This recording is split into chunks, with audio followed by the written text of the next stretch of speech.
what a stunner. We got a look inside that home of that killer couple. On the records, Griff, Jenkins and Ted Williams walked through the messy two-story home in Redlands, California, where Syed Farook and his wife, Tashfeen Malik, and their 6-month-old baby lived. Ted and Griff are live in San Bernardino. Griff?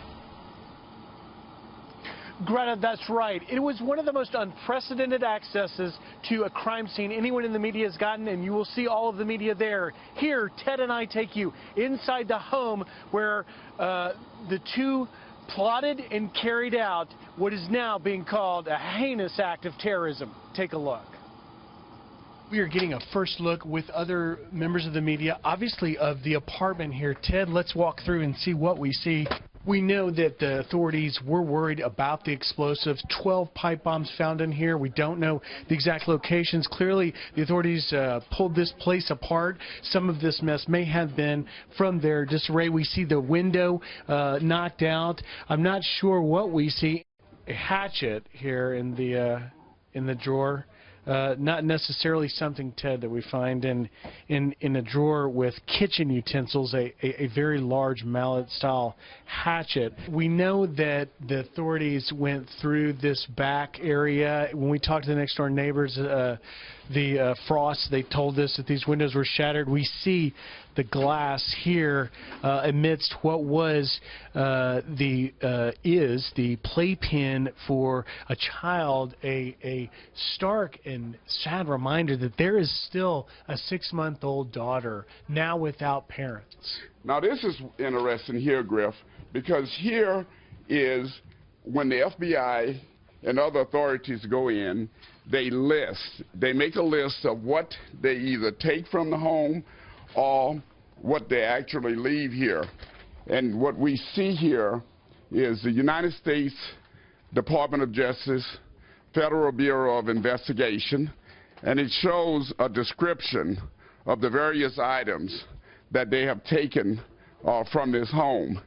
And what is interesting here, we see that there's ammunition that has been taken from this home. They've removed electronics. Computers, we see computers there, gigabytes. Right. And as we see, we can show this to Raul. He can get a little closer look. The 13 boxes of 50 rounds, as you say, 10 boxes of 100 rounds, 9mm, 14 boxes of 50 rounds, 223 caliber, 1 bag of 1,000 rounds, 223 caliber. These are the AR-15 style assault rifles that were used in this attack.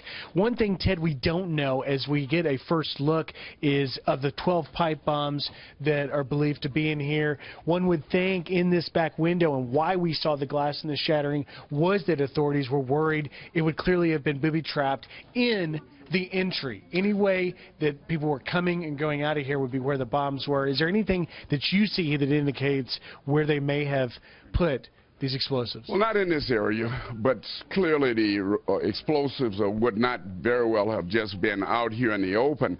And so what law enforcement had to do was to take their time in entering this place because they were clearly concerned about booby traps.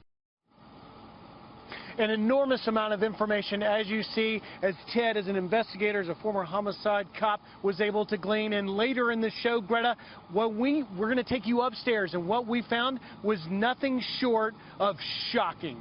Greta?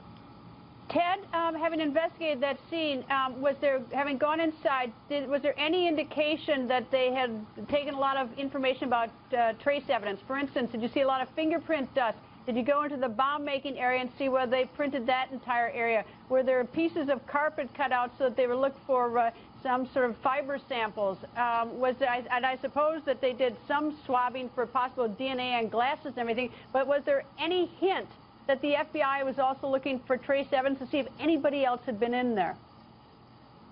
Well, Greta, there was no discernible hint that those things have taken place.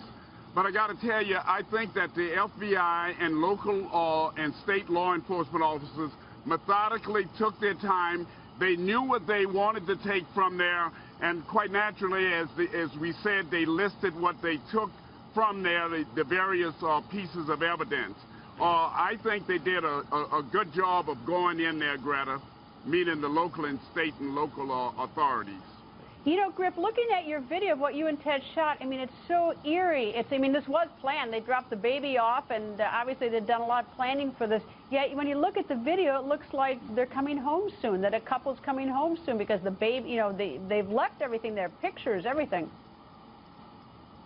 I think for any parent watching this, just to see the video as it struck us, standing inside there knowing that a 6-month-old had been abandoned and the materials that clearly were weapons and bomb-making materials showed that this story did not have an ending, that this child would grow up without parents because they had gone off to carry out this act of terrorism. That was perhaps the most damning and most chilling standing amongst where we were, Greta.